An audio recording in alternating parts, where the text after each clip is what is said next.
वहां पर जो एक गांव था उसको श्रोणितपुर कहते थे।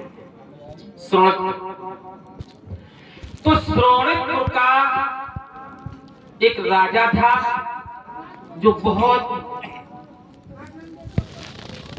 अच्छा राजा, और उनका नाम था बाणासुर। ये बाणासुर जो थे ये श्रोणितपुर के थे। कैसा था ये राजा, जरा ध्यान देते हैं।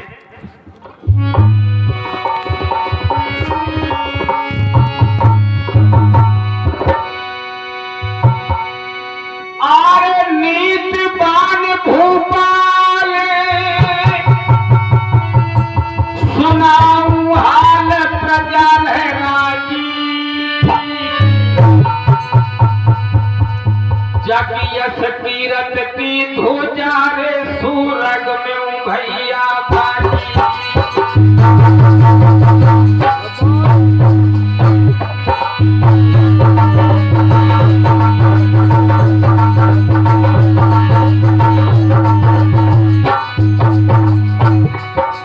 बहुत अच्छा राजा, और बिरजा पुत्र समान, बिरजा पुत्र समान देते हैं दान, तुझन कम भारी, तुझन कम भारी।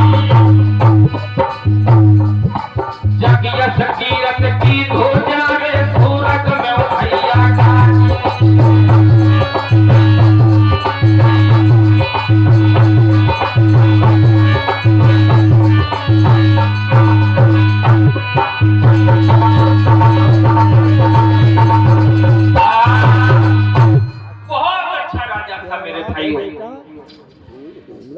और आपको ये भी बताएं कि ये जो बाणासुर था, ये बाणासुर भगवान भूतनाथ कैलाशपति का बहुत बड़ा उपासक था। ये बाणासुर एक बार कैलाश पर्वत पर गया और भगवान कैलाश पर्वत के पास में बैठ गया, और भगवान भूतनाथ कैलाशपति की तपस्या में लीन हो गए। मेरे भाइयों, जब भोले बाबा इसकी तपस्या से प्रसन्न हो गए तो बाणासुर से कहा कि तुम वरदान मांग लो, बस क्या मांगना चाहते हो। तो आज मेरे भाइयों, बाणासुर कहने लगा कि प्रभु, अगर आप मेरी भक्ति से प्रसन्न हैं तो मुझे एक वरदान दे दो। बोले मांग लो बेटा। और ये 50 रुपए धर्मेंद्र राठौर दुकान वालों की तरफ से आए हैं। भगवान का भंडार सदा भर रखे धर्मेंद्र राठौर साहब जी का। महाराज, मुझे अगर आप वरदान दे रहे हो तो एक वरदान दे दो। तो देखो क्या मांगा उसने। बाणासुर कहने लगा, प्रभु मुझे इतना बलशाली कर दो, मेरी 1000 भुजाएं कर दो। यीशु भैया, मेरी 1000 भुजाएं कर दो।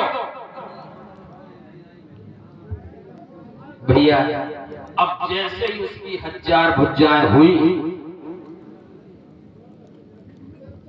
फिर जो जिस प्रवृत्ति का आदमी हो, वो अगर उसको अभिमानी आदमी है, वो अगर उसको ताकत मिल जाए तो फिर क्या होगा है? अगर ताकत मिल जाए किसी अभिमानी आदमी को तो बहुत विलक्षण घटना होती है मेरे भाई। तो ध्यान रखना, इसने ऐसा वरदान मांगा।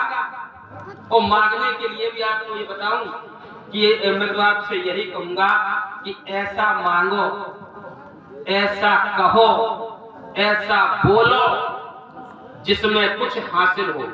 ब्रजेश भैया, ऐसा मांगो, ऐसा कहो, ऐसा बोलो जिसमें कुछ हासिल हो।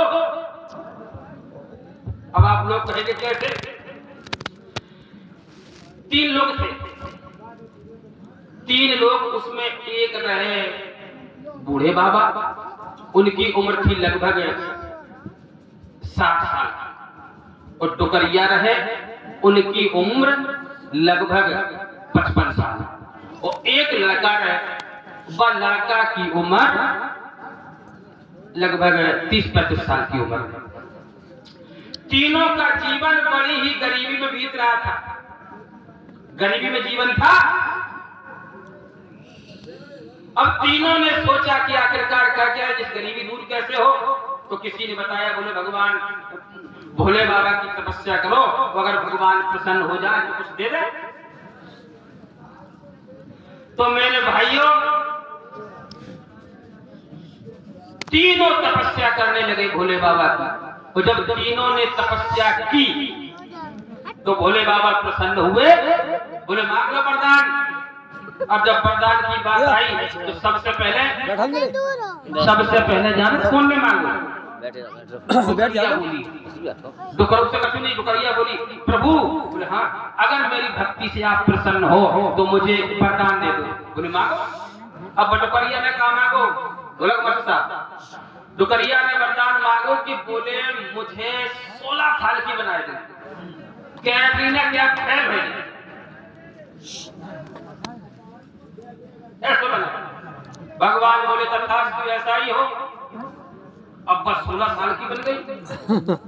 वो डुकरा को गुस्सा आई, बोले देखो जा शर्म नहीं आई, हम तो कहा डोकर और जा कहा नाम से 16 साल की बन गई।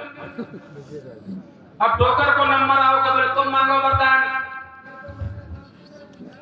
तो डोकर बोले महाराज, अगर मेरी भक्ति से आप प्रसन्न हो तो जाए अबे तुम सुंगरिया बना दो। जब 16 साल की बन गई, जा सुंगरिया बनाओ, जा शर्म नहीं आई मांगने में। भगवान बोले तथास्तु, ऐसा ही हो। अब सुंगरिया बन गई। लड़का से कही तुम मांगो वरदान। अब लड़का ने वरदान मांगो। अब जो अपनी माताई की दशा देखी तो लड़का बोलो प्रभु मेरी भक्ति से आप प्रसन्न हो तो मेरी माता की जैसी हड्डी उन्हें वैसी बनाए दे।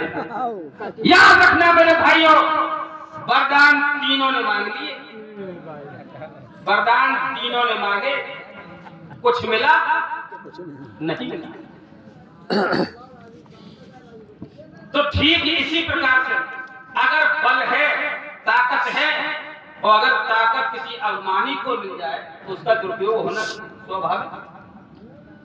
1200 की हथियार भुजा हो गई, ताकत बढ़ गई। अब इस ताकत के मारा बाकी बाहर में खुजली हो। अब वो जगह जगह कहूं पेड़ में रगड़े अपनी भुजा, कहूं पेड़ उखाड़ के फेंक दे, कहूं हाथी को पकड़ ले, और कहूं पर्वत पर टक्कर मारे, हैं? लेकिन बाकी बाहर की खुजली मिट नहीं गई। 2-4 दिन तक तुम टक्कर लगाते रहो, जा पेड़े से बा पेड़े से, लेकिन बाकी खुजली नहीं मिटी। अब एक दिन सीधे सतर पहुंचो भोले बाबा के पास में। बोले बाबा, भोले बाबा बोले झुकू आए, बोले नीचे उतर के आओ। बोले बताओ क्या बात है बेटा। तो वो बालासुर बोला कि मुझसे युद्ध करो, तुमने ताकत दी है तो तुम मुझसे युद्ध करिए। और क्या बोला,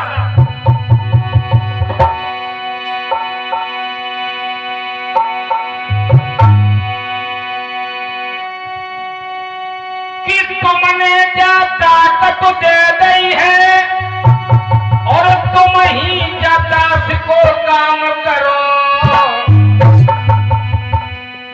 नीचे आए जाओ पर्वत से और तुम हमसे संग्राम करो।